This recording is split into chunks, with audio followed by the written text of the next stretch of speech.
Ambassador Zelthara had seen many species join the Galactic Council over her 3 centuries of service, but none quite like the humans. They sat quietly in the corner of the vast assembly hall, their delegations small compared to the thousands of representatives from the major civilizations. The Korthani Empire alone had brought 200 delegates, their crystalline bodies glinting under the artificial suns that lit the station. The humans had brought 12. "The matter before us today," announced High Counselor Vextar, his 4 arms gesturing dramatically, "is the continued aggression of the Devourers. They have consumed 17 star systems in the past cycle, including the homeworld of the Mellery people." A collective shudder ran through the assembly. The Devourers were an ancient terror. Machines left behind by a long-dead civilization. For millions of years, they had slept in the void between galaxies. Then, something had awakened them. Now they moved through space like a plague, consuming everything in their path and converting it into more of themselves. "The outer rim defenses have failed," continued Vextar. "Our combined fleets barely slow them down. They adapt to our weapons faster than we can develop new ones. At their current rate of expansion, they will reach the core worlds within 2 standard years." Zelthara watched as various species offered their resources. The aquatic delphins promised their bioships. The insectoid hive pledged millions of warrior drones.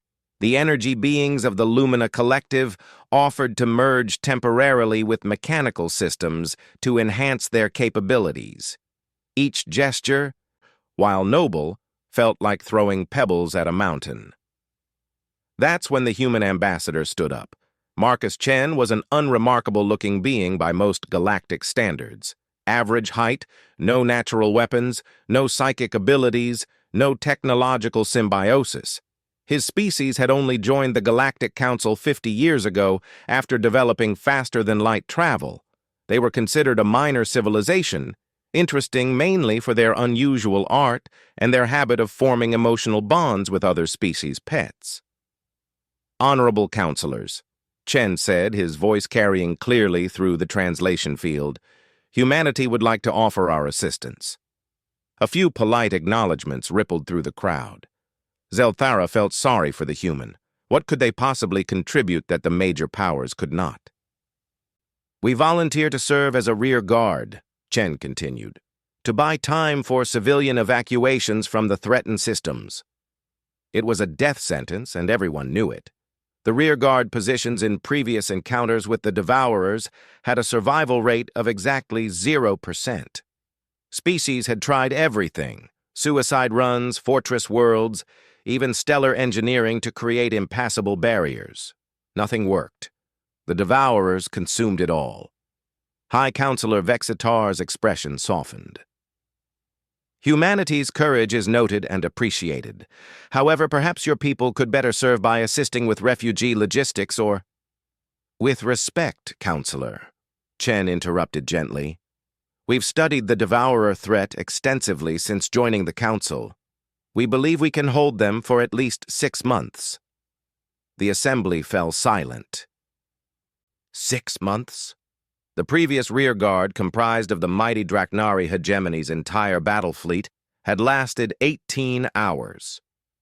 "Young ambassador," rumbled General Korath of the Draknari, his scaled hide scarred from countless battles, "you do not understand what you face.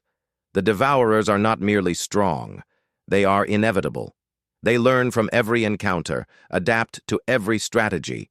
My warriors died believing they could buy time for evacuations. They bought 18 hours. What makes your species believe they can do better?" Chen was quiet for a moment, then smiled. It was a human expression that few in the assembly had learned to interpret correctly. To them, it looked like a predator baring its teeth. "General Korath, with the greatest respect for your warriors' sacrifice, there's something about humans you should understand. We don't fight the same way as other species." "How so?" asked Vextar. Most civilizations develop faster than light travel and join the galactic community because they've learned to work together, to cooperate, to find peaceful solutions. Humans developed FTL because we needed to get away from each other. Confused murmurs rippled through the assembly.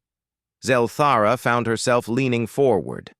There was something in the human's tone that made her think of deep ocean currents, calm on the surface, but containing enormous power underneath. You see, Chen continued, by the time we reached the stars, we had spent 10,000 years perfecting the art of killing each other. We are very, very good at war. All species have conflicts, dismissed Counselor Yathara of the Crystalline Dominion. War is not unique to humans. True, Chen agreed, but most species fight wars to gain resources, territory, or to defend themselves. Humans also fight wars for abstract concepts, honor, freedom, revenge. We fight wars that cost more than we could possibly gain. We fight wars we know we cannot win just to prove we existed. We fight wars for the simple reason that someone told us we couldn't. The assembly was growing uncomfortable. This didn't sound like the peaceful, cooperative species they had welcomed into their community. In our recorded history, Chen said, we have had exactly 26 years of complete global peace, 26 years out of 10,000. We have weapons we've built but never used because they're too terrible. We have strategies we've developed for enemies that don't exist yet. And we have a saying, si vis pacem, para bellum. If you want peace, prepare for war. Zelthara felt a chill run through her nervous system. She was beginning to realize that the humans hadn't been quietly sitting in the corner because they were intimidated by the larger civilizations. They had been listening, learning, planning. What exactly are you proposing? Asked Vextar carefully. Chen gestured to his small delegation. We propose to establish a defensive line at the Kepler Junction. It's a natural choke point. 7 systems that control access to the inner spiral arm. The Devourers will have to come through there to reach the core worlds. We'll hold that line. With what forces? Demanded General Korath. Your species has, what, a few hundred ships? The Draknari brought 1,000 vessels of the line and barely slowed them down. We'll bring our entire fleet, Chen said simply. Your entire fleet won't be enough, Korath insisted. Chen's smile grew wider. General, you're thinking like a soldier. Sometimes the answer isn't to bring more soldiers. Sometimes the answer is to bring different soldiers. The debate continued for hours. Military advisors calculated and recalculated. Diplomatic experts warned of the precedent of allowing a minor species to take such a critical role. Statisticians crunched numbers that all led to the same conclusion. The humans would die, and probably not by much time in the process. But in the end, the council was desperate. The Devourers consumed 3 more systems while they debated. Every day of delay meant more worlds, more lives lost. If the humans wanted to sacrifice themselves to buy time, who were they to stop them? The vote was unanimous. Humanity would hold the line at Kepler Junction.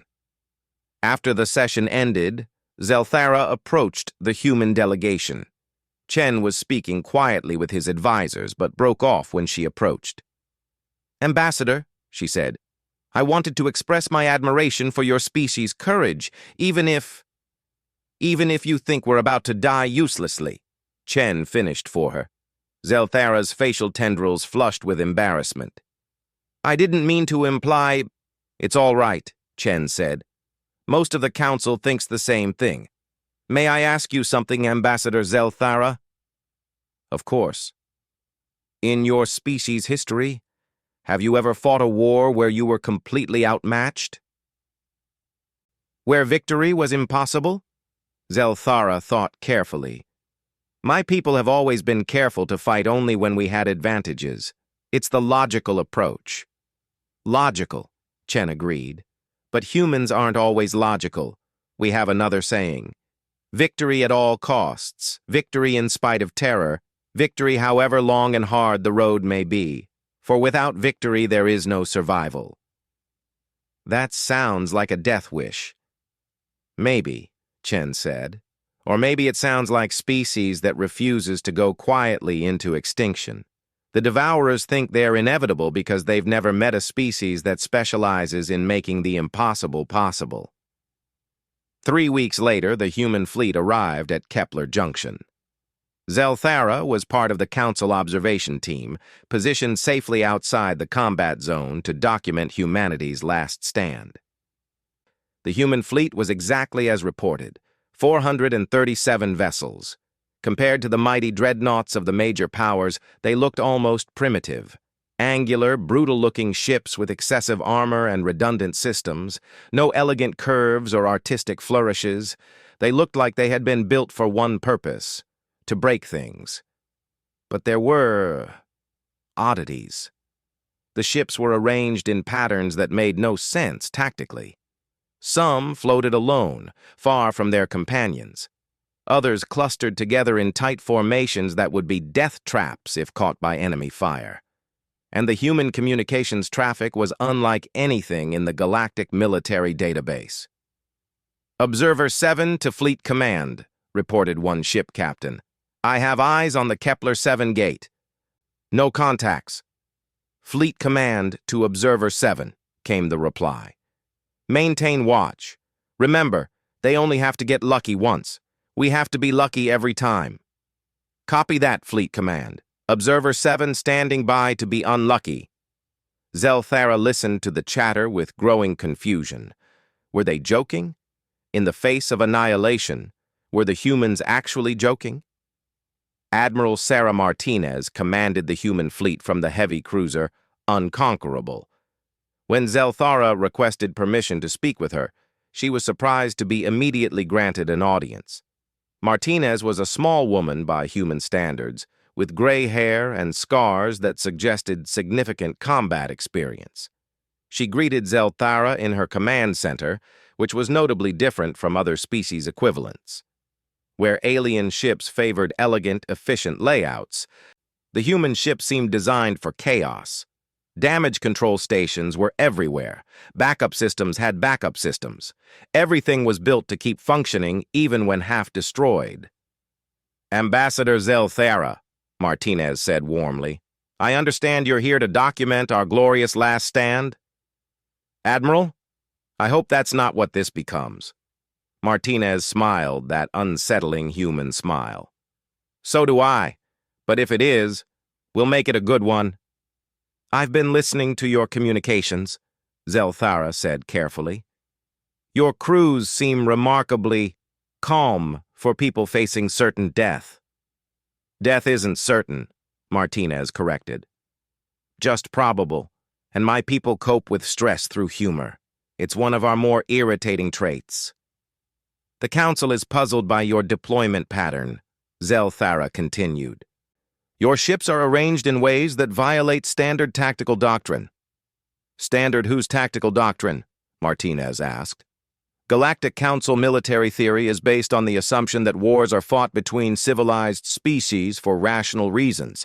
It emphasizes efficiency, minimal casualties, and quick resolution." "Yes, surely that's preferable." Martinez walked to a view screen showing the human fleet disposition. "Ambassador, human military doctrine is based on different assumptions.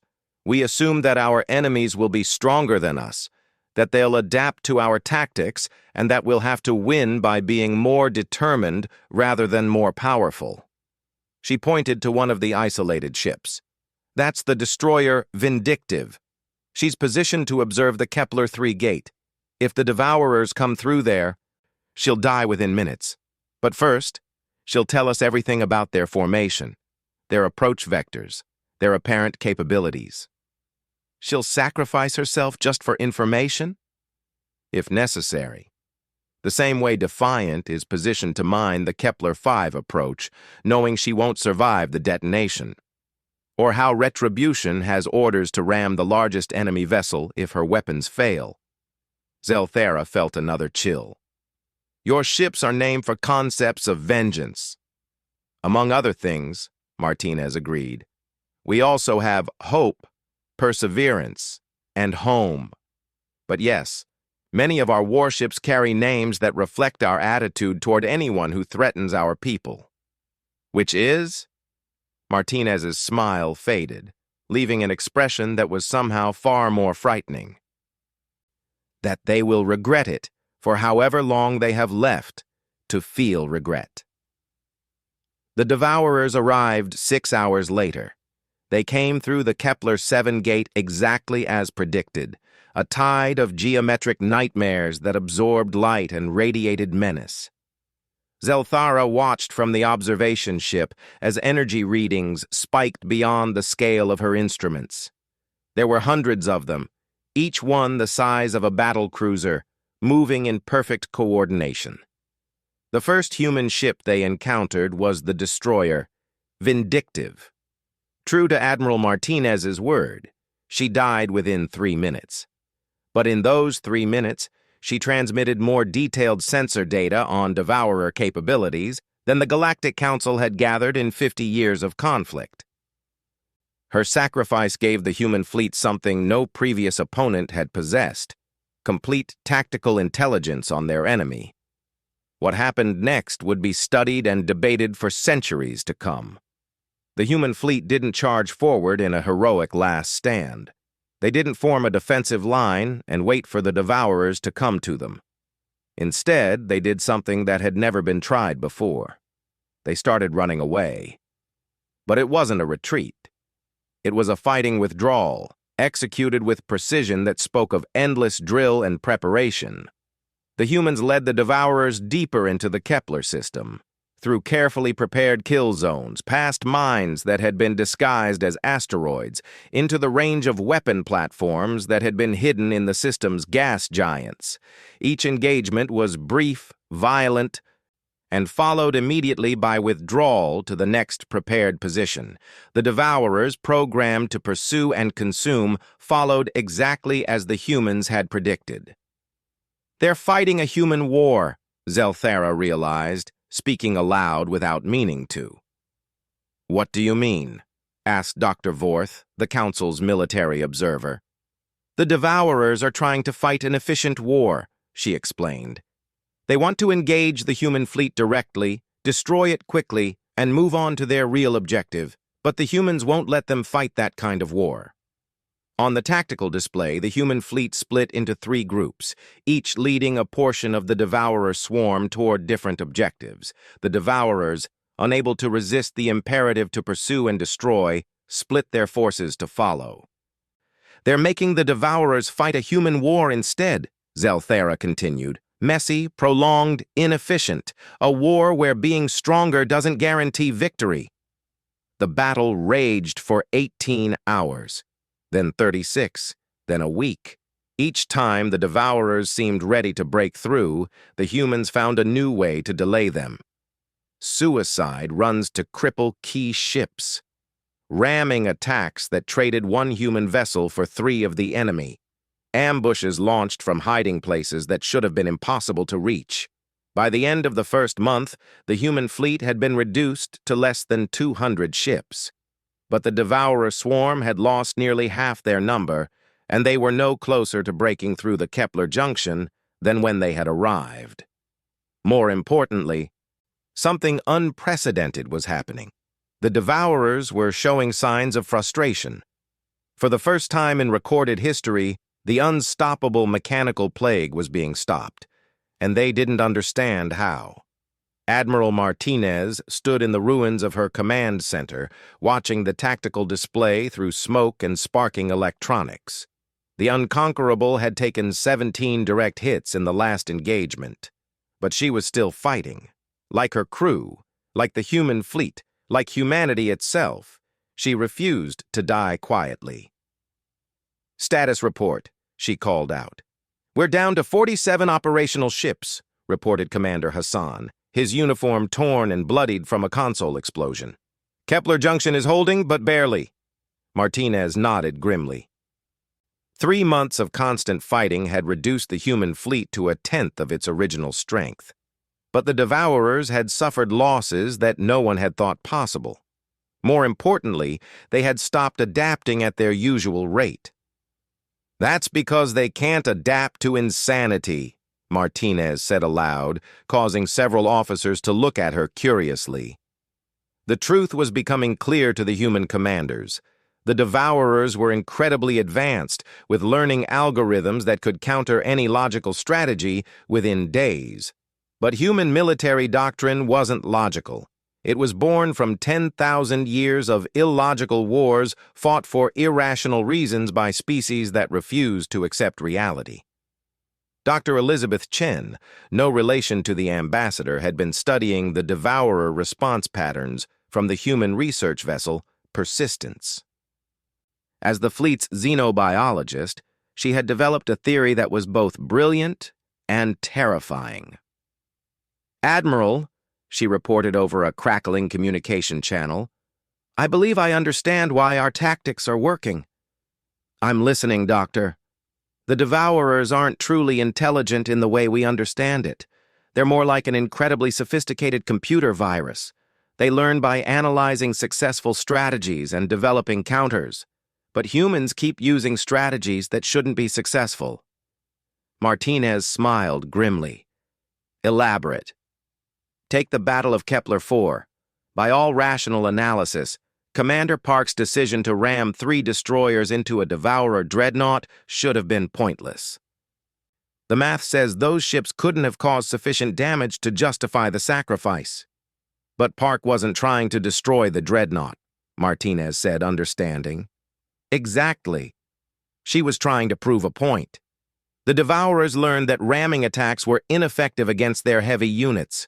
But they didn't learn that humans would keep ramming anyway, and that the psychological effect on their coordination algorithms would compound over time. The Devourers had been programmed by their long-dead creators to be the perfect weapon. They consumed resources, analyzed threats, and adapted their responses for maximum efficiency. But their creators had never encountered humans. How do you adapt to an enemy that considers certain death to be a valid tactical option? Lieutenant Commander Sarah Kim demonstrated the answer from the bridge of the frigate Defiance. Her ship was alone, facing down a Devourer squadron that outmassed her vessel by 20-1. Standard tactical doctrine would have her withdraw immediately.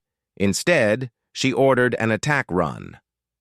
"All weapons, full power," she commanded. "Engineering, I need everything you've got. I don't care if it overloads every system on this ship." "Commander, that's suicide," her weapons officer protested. "No," Kim replied calmly. "That's Tuesday. Now fire everything." The Defiance screamed into the Devourer formation, weapons blazing. Her missiles, designed for ship-to-ship combat, had been modified with human creativity. Some carried nuclear warheads scavenged from mining operations. Others had been packed with industrial nanites programmed to replicate wildly when they contacted metallic surfaces. A few carried no explosives at all, just human artifacts. Music, poetry, family photographs. The Devourers destroyed the Defiance within minutes, but those minutes cost them. The nuclear warheads caused minimal physical damage, but created electromagnetic pulses that disrupted their coordination. The nanites introduced chaotic variables into their hull composition. And the human cultural artifacts. The human artifacts did something unprecedented. They confused the Devourer analysis algorithms so thoroughly that 3 enemy ships simply stopped responding for 47 seconds while they attempted to categorize and counter the threat posed by a child's drawing of a flower. 47 seconds was enough for the hidden human minefield to activate. "Dr. Chen," Admiral Martinez said later, reviewing the battle footage, "is this what I think it is? If you think it's evidence that we can weaponize our own irrationality, then yes, Admiral." The discovery changed everything. Human commanders began incorporating deliberate chaos into their strategies. Ships would break formation for no tactical reason except to confuse enemy predictions. Weapons would be used for purposes they weren't designed for. Orders would be given that made no logical sense, but somehow achieved their objectives anyway. Captain Robert Torres of the destroyer Indomitable became famous for his Torres Gambit, in which he would announce his battle plans in clear transmission to both his own forces and the enemy. Standard military doctrine said this was the height of foolishness. It worked perfectly. "Attention all vessels," Torres would broadcast. "Indomitable will now perform a suicidal charge directly at the enemy flagship, firing all weapons until destroyed. This is stupid and will accomplish nothing useful." The Devourers, analyzing the transmission, would calculate that since Torres had announced his intention to perform a useless suicidal charge, he must actually be planning something else. They would adjust their formations to counter his real strategy. Then Torres would perform exactly the suicidal charge he had announced, which was no longer expected and therefore succeeded in causing chaos and confusion among the enemy ranks. The most famous example of human tactical irrationality came at the Battle of Kepler 5, when the human fleet was finally reduced to just 12 ships. Facing a Devourer force that outnumbered them 50-1, Admiral Martinez made what would be remembered as the most audacious decision in military history. She ordered her fleet to surrender. "All ships, this is Admiral Martinez. We are outgunned, outnumbered, and out of options. I am ordering the fleet to stand down and prepare for surrender." The Devourers had never encountered surrender before. In their millions of years of existence, every species they had faced had fought to the death. Their protocols had no classification for willing submission. For 17 minutes, the Devourer fleet simply floated in space, trying to analyze this unprecedented situation. Those 17 minutes were exactly what Martinez needed. The human ships had not actually surrendered. While broadcasting surrender messages, they had been silently maneuvering into a formation that looked like a defensive cluster, but was actually the shape of a massive three-dimensional flower.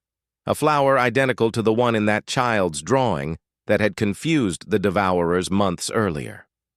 When Martinez gave the actual attack order, the human ships moved in perfect unison, their coordinated fire pattern creating a geometric form that the Devourers' algorithms recognized as both a tactical formation and an artistic expression.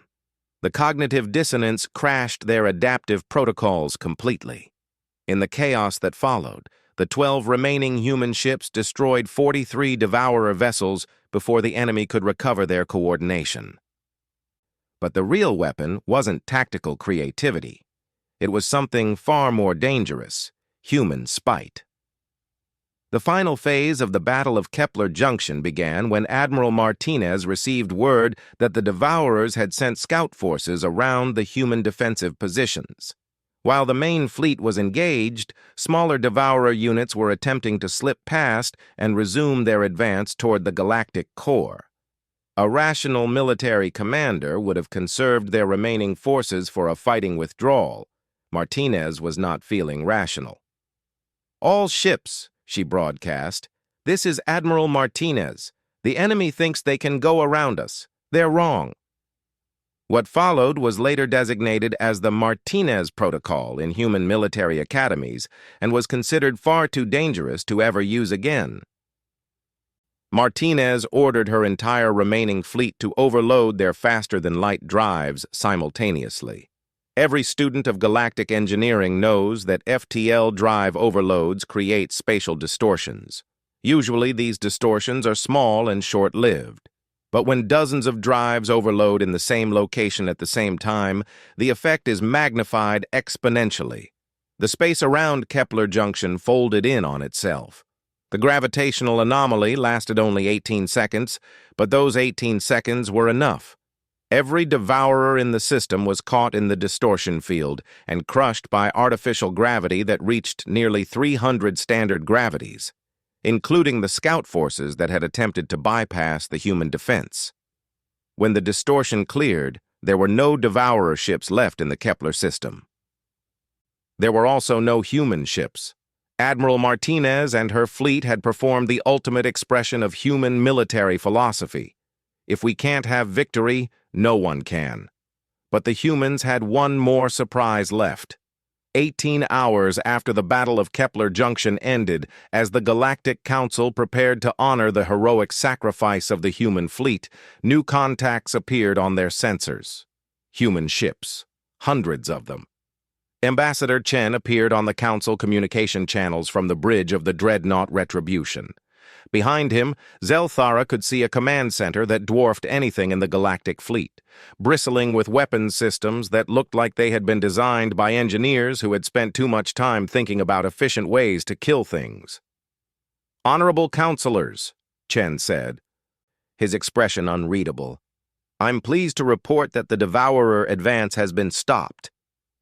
"Ambassador," stammered High Counselor Vextar, "we thought your entire fleet was destroyed at Kepler Junction." "Admiral Martinez's fleet held the line exactly as promised," Chen replied. "This is our real fleet." The silence that followed was deafening. Zelthara found herself staring at the tactical display, which showed over 800 human vessels advancing toward Devourer space.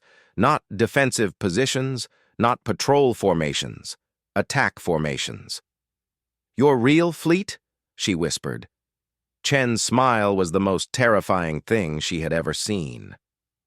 "Ambassador Zelthara, did you really think we would send our entire military to hold a defensive position? That fleet was our covering force. These are our actual warships." Dr. Vorth, still analyzing the sensor readings, spoke in a voice filled with horror and awe. "These aren't just military vessels. They're siege platforms, world breakers, ship killers designed for complete annihilation of enemy forces. The Devourers awakened something ancient and terrible when they began consuming inhabited worlds," Chen said, his voice carrying across every communication channel in the galaxy. "They awakened human anger. And human anger, once properly motivated, is the most destructive force in the known universe. The human fleet didn't stop at Kepler Junction. They advanced into Devourer space with the methodical determination of a species that had learned to turn warfare into an art form. They didn't seek to merely defeat the Devourers. They sought to eliminate them so completely that they could never threaten anyone again. The siege lasted 6 months. When it was over, the Devourer plague that had terrorized the galaxy for millennia was extinct. Not defeated, not contained, extinct. But the galaxy had learned something about humans that would change everything forever. They had learned that behind the mild-mannered diplomats and the peaceful scientific expeditions was a species that had weaponized their own capacity for violence beyond anything the galaxy had ever imagined. The humans returned to Council space quietly, their massive fleet dispersing to hidden bases and secret shipyards. Ambassador Chen resumed his seat in the assembly hall as if nothing had happened. But everyone knew that everything had changed. The galaxy now understood that humans didn't just fight wars. They perfected them. They turned them into instruments of such precision and devastation that even ancient mechanical plagues could be erased from existence. And they did it all while making jokes over the communication channels and naming their ships things like Eternal Vindication and Righteous Fury. The terrifying part wasn't their weapons or their tactics. The terrifying part was that they seemed to enjoy it. 5 years after the Devourer War ended, Ambassador Zelthara found herself in an unusual position. She had been chosen to head the first diplomatic mission to humanity's homeworld, Earth. The Galactic Council needed to understand their most powerful member, but everyone was too afraid to volunteer for the assignment. The journey to the Sol system took 3 weeks aboard the Council ship Peaceful Intentions. Zelthara spent most of that time reviewing intelligence reports that read like science fiction horror stories. Humanity hadn't just defeated the Devourers. They had done things during that war that violated everything the galaxy thought they knew about the limits of military technology. They turned an entire star system into a weapon, reported her aide, Dr. Korth. The Rigel Gambit. They somehow destabilized the star itself and used the resulting energy cascade to power a gravity weapon that folded space across 17 light-years. Zelthara's nervous system tingled with fear. How is that even possible? Nobody knows. Human scientists refuse to discuss their wartime innovations. They just smile and change the subject. That smile. Zelthara had learned to dread that particular human expression. It never meant anything good for anyone except humans. When they arrived at Earth, Zelthara was surprised to find that it looked normal. Blue oceans, white clouds, green continents, no massive orbital weapons platforms, no death rays, no obvious signs of the military machine that had erased the Devourers from existence. The human escort ships were equally unremarkable. Clean lines, efficient designs, no obvious weapons. They looked like civilian vessels. "Welcome to Earth," came a friendly voice over the communication channel. "This is Captain Williams aboard the frigate Hospitality.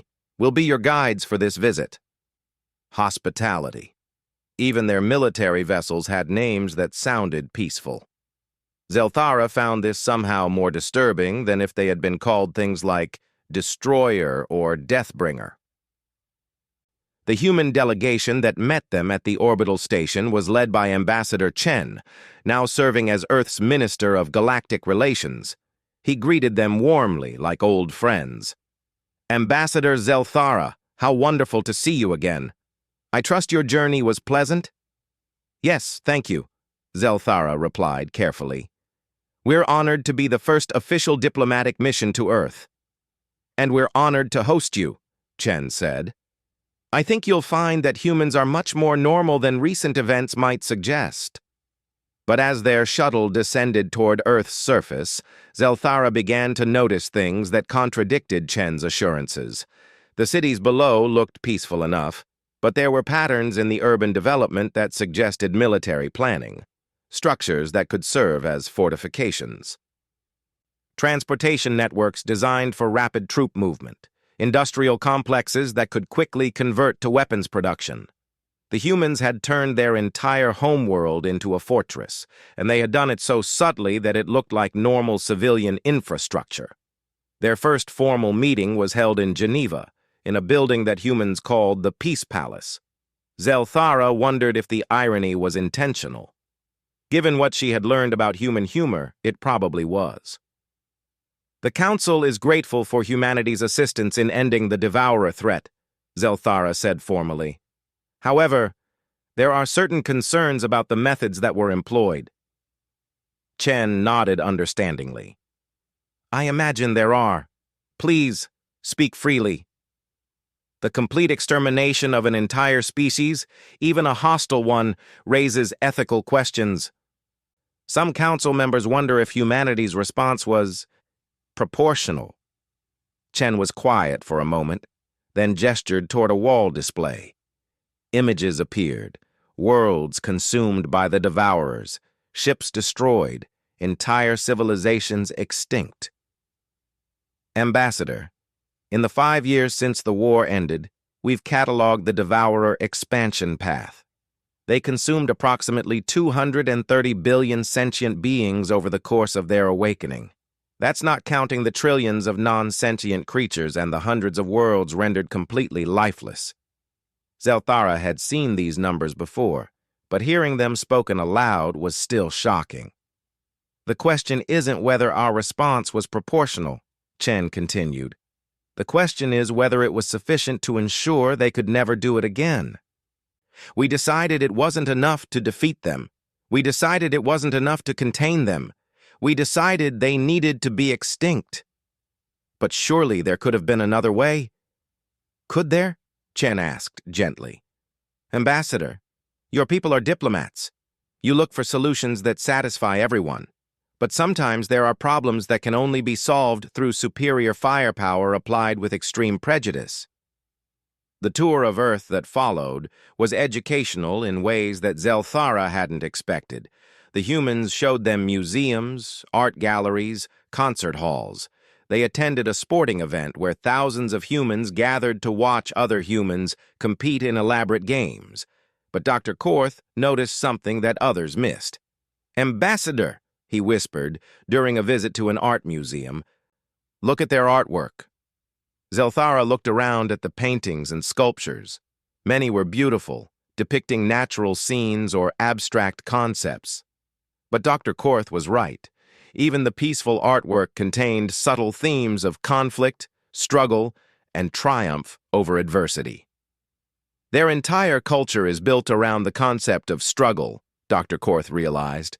Not just physical conflict, but intellectual challenges, artistic expression through tension and resolution. Even their entertainment centers on competition. That evening, Zelthara was invited to a dinner party at Chen's private residence. The setting was elegant and peaceful, but the conversation was revealing. "Minister Chen," she said carefully, "may I ask about the ships we saw in orbit? They don't look like the vessels from the Devourer War." "Those are civilian patrol craft," Chen replied. "The military vessels are elsewhere." "Where?" Chen's smile appeared again. "Wherever they need to be." Dr. Sarah Williams, now serving as Earth's defense coordinator, joined the conversation. Zelthara recognized her as the captain who had greeted them earlier. "The truth is, Ambassador," Williams said, "the war taught us something important about galactic politics. Power isn't just about having the biggest fleet. It's about making sure everyone knows you have the biggest fleet and that you're not afraid to use it." "So where is your fleet?" Dr. Korth asked. Williams gestured toward the window where Earth's moon was visible in the night sky. "See that? Your moon?" "That's not our moon anymore," Williams said casually. "We hollowed it out and turned it into a shipyard. It can construct a battle fleet faster than most civilizations can mobilize their existing forces." Zelthara stared at the moon with new understanding. The humans hadn't just built military defenses. They had turned their entire star system into a weapon. "But surely you don't expect another threat like the Devourers," she said. "No," Chen agreed. "We don't expect another threat like the Devourers. We expect something worse." The statement hung in the air like a threat. Dr. Korth spoke into the silence. "Worse how?" "The Devourers were machines," Williams explained. "Predictable, logical, following their programming. The next threat might be something intelligent, something that learns from the Devourer's defeat. Something that understands what happened here and tries to develop countermeasures. And you're preparing for that?" "We're preparing for everything," Chen said simply. "It's what humans do." The next day brought the most disturbing revelation yet. Zelthara was granted access to the Global Strategic Planning Center, a massive complex hidden beneath the Swiss Alps. The scale of it was breathtaking, but the content was terrifying. Humans had war-gamed scenarios against every known species in the galaxy. "This is just theoretical planning," explained Dr. Marcus Webb, the facility's director. "We analyze potential conflicts not because we expect them, but because it's better to have plans you don't need than to need plans you don't have." Zelthara found herself looking at detailed strategic assessments for war against the Crystalline Dominion, the Korthani Empire, even the peaceful Delphans. Each plan was thorough, practical, and designed for total victory. "You've planned to fight everyone," she said in horror. "We've planned to fight anyone who might threaten human civilians," Webb corrected. "There's a difference." "But surely these are just academic exercises?" Webb's expression grew serious. "Ambassador, let me ask you something.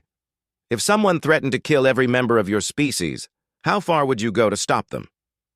I would seek diplomatic solutions. And if diplomacy failed, I would ask for help from allies.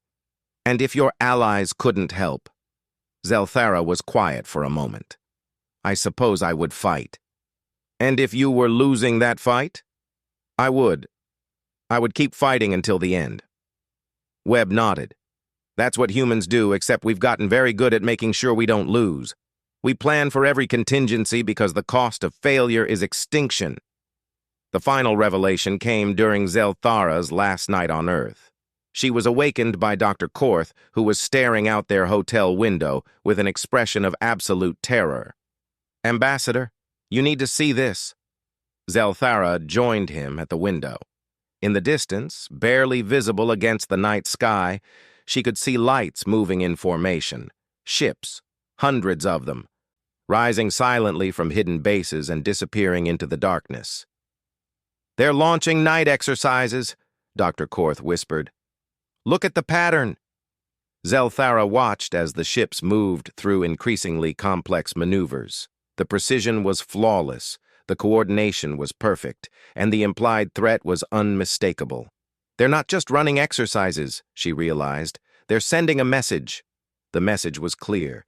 Humanity's military capability wasn't limited to what they had shown during the Devourer War. That had been their emergency response. This was their standard operational capability. When Ambassador Chen arrived to escort them to their departure shuttle the next morning, Zelthara confronted him directly. "Minister Chen, last night's exercises, was that for our benefit?" Chen seemed genuinely puzzled. "Exercises? Oh, you mean the fleet rotation. We do that every few weeks. Nothing special." "Nothing special?" Dr. Korth burst out. "Those ships could destroy most galactic militaries." "Could they?" Chen asked mildly. "I hadn't really thought about it. We build them for defense, not aggression." "Defense against what? There are no threats." Chen's smile appeared one final time, and Zelthara finally understood what it meant. It wasn't predatory. It wasn't aggressive. It was the smile of someone who knew a secret that everyone else was afraid to learn. "Dr. Korth," Chen said gently, "there are no threats because everyone knows what happens to threats." During the journey back to Galactic Council space, Zelthara began writing her report. "How do you explain to a galaxy of peaceful civilizations that they now live under the protection of a species that has turned warfare into an art form? How do you tell them that humanity doesn't want to conquer anyone, but has carefully planned exactly how they would do it if they decided to? How do you explain that Earth's greatest gift to the galaxy isn't their technology or their resources, but their willingness to become monsters so that everyone else can remain civilized?" The report took her 3 weeks to write, and when she submitted it to the Galactic Council, the response was immediate. It was classified at the highest level and locked in archives that would never be opened. But word spread anyway, as word always does. Within months, every major civilization in the galaxy had quietly established new diplomatic protocols for dealing with humanity. Trade agreements were honored meticulously. Border disputes involving human space were resolved immediately in humanity's favor. Requests from human diplomats were granted with unprecedented speed and generosity. Nobody wanted to test whether the monsters that had erased the Devourers from existence would be as patient with lesser threats. The irony wasn't lost on Zelthara. Humanity had joined the Galactic Council as a minor civilization, seeking peace and cooperation. In saving the galaxy from the Devourers, they had become its undisputed masters. And the most terrifying part was that they didn't seem to want the job. Humans continued to participate in council meetings as polite junior partners. They shared technology freely. They contributed to peaceful space exploration. They hosted cultural exchange programs and welcomed alien students to Earth universities. But everyone remembered the nighttime fleet exercises. Everyone remembered the hollowed-out moon. Everyone remembered that humanity's first solution to the Devourer problem had been complete extinction. The galaxy had learned that humans were capable of unimaginable violence, but chose to be peaceful. That choice, everyone understood, was revocable. Years later, when the Rigelian hegemony considered a military expansion into neutral space, they called off their plans after a single communication from Earth. It wasn't a threat. It was just Ambassador Chen politely asking if the hegemony had considered the diplomatic implications of their actions. When the Andromedan trade cartel attempted to establish a monopoly on rare elements through military force, they abandoned the effort within hours of receiving a gentle inquiry from the Human Economic Council about whether the cartel understood the difference between free trade and extortion. When the Vegan Republic began developing biological weapons in violation of galactic law, they voluntarily destroyed their research facilities after a friendly visit from a human cultural attaché who happened to mention how much humans disliked biological warfare. The galaxy had achieved perfect peace, but it was the peace of the graveyard. Everyone was very, very careful not to make the humans angry, because the galaxy had learned the most important lesson in human history. When humans decide that something needs to stop existing, it stops existing, completely, permanently, without appeal. And somewhere in the depths of space, humanity's true fleet waited in the darkness, ready to remind the galaxy why no civilization would ever again threaten the species that had turned extinction into a military doctrine. The humans called it peace. Everyone else called it survival.